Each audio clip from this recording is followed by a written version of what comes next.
Hi guys, welcome to the video for 9.2. Here we go.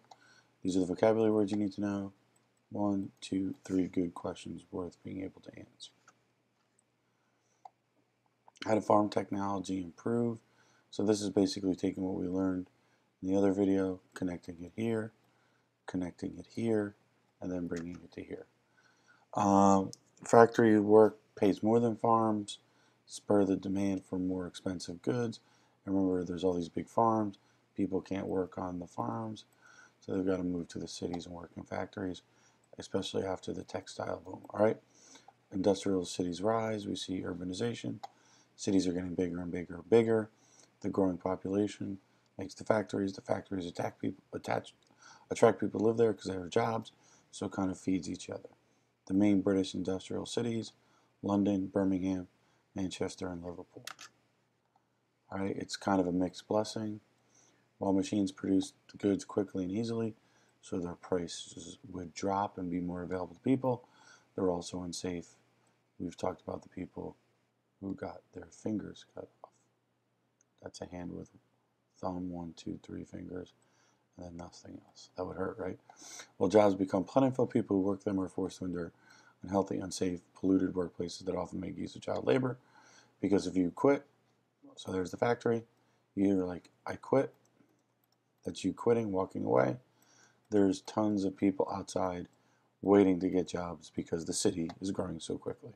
Because there's no jobs on the farm, and because the only place with jobs are the factories in the cities. Look at the growth of the cities, pretty exponential. And so you notice we're going to talk Birmingham, which is in England. Then we're going to go to Vienna, Berlin, and Paris. Look at how big and how quickly Paris gets pretty close to 3 million people. All right. And when we do the notes today, we're going to talk a little bit about Manchester. There's London. All right. So just basically have an idea where that is for when we talk about it later on. There's Liverpool. All right. There's that Manchester-Liverpool connection. Notice London is much further to the south. These are the homes, and these are like little outdoor play opportunities or spaces for people. But these tenements were built right on top of each other. All right. I'd pause it here. I think this is pretty good. All right.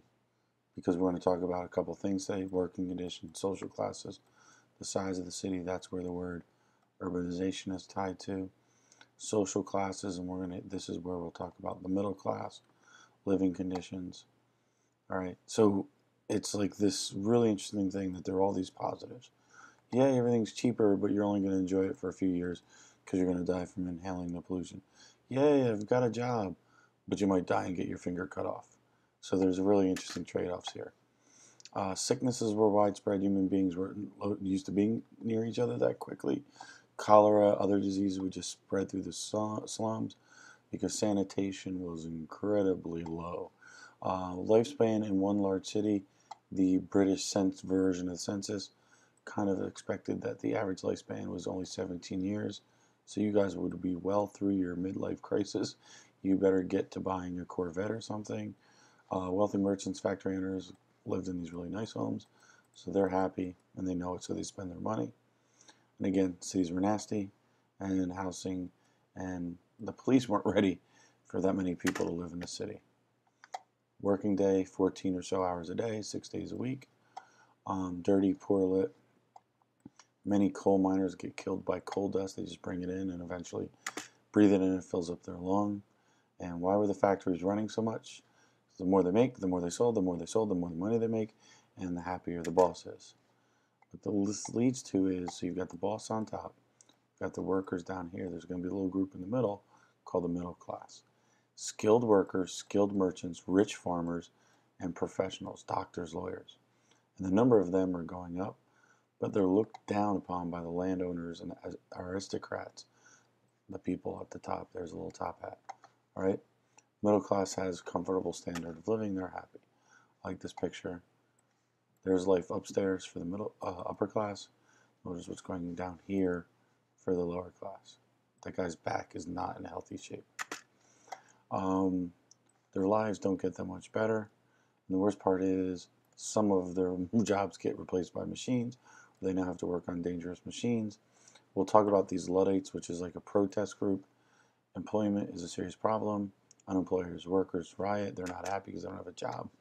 The Luddites. This is really cool. There's a 5-year time when this group of people who claim to be following a dude named Ned Ludd, who doesn't really exist, start attacking the power looms. They don't like technology. They don't like what's doing. It's like, and where we see the Luddites happen is in this triangle. Notice that's where the industrial experiences happen in England. So they happen in all these big cities.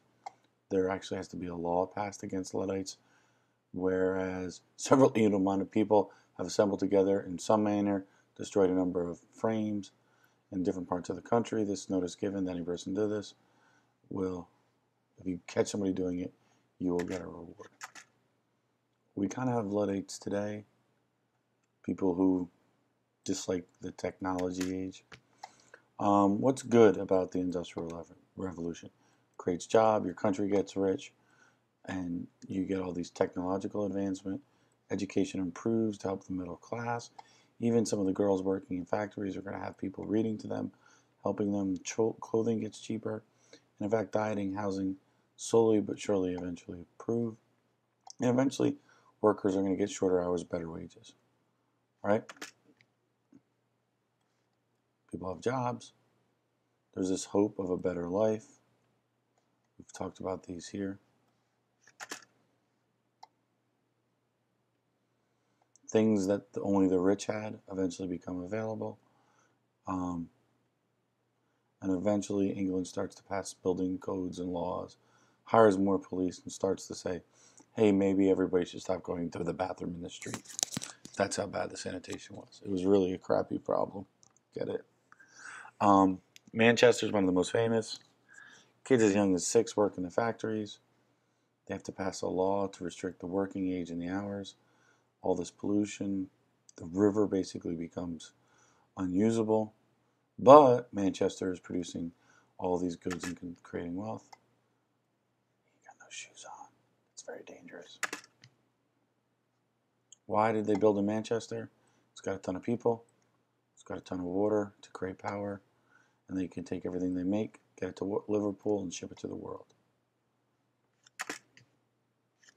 Long-term consequences, the pollution, the natural resources depleted because they're building and making things so quickly.